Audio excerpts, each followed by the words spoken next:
Ever seen an Instagram reel you just have to keep? Then you're in the right place because today, I'm going to show you exactly how to save those awesome Instagram reels directly to your phone's gallery, so you can watch them offline, or share them wherever you like. First, find the reel you want to save. Once you found it, tap the three little dots in the bottom right corner of the reel. This opens up the Reels Options menu.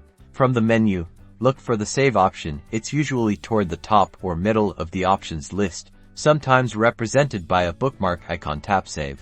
Now, the reel is saved to your Instagram collection, but it's still not in your phone's gallery. To access saved reels, go to your profile page by tapping your profile picture located at the bottom right.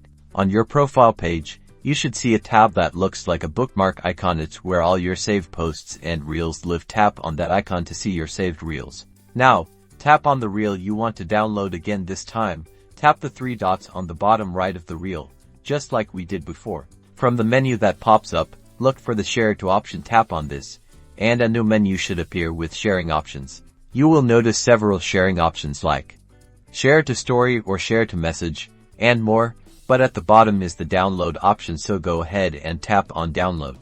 Now, the reel should start downloading to your phone. You might see a loading bar or a notification indicating the download progress. Once the download is complete, go to your phone's gallery or Photos app. Voila! Your saved reel should now be there, ready for viewing or sharing offline, and that's all there is to it. Now go save all your favorite reels. Don't forget to like this video and subscribe for more tips on how to master Instagram.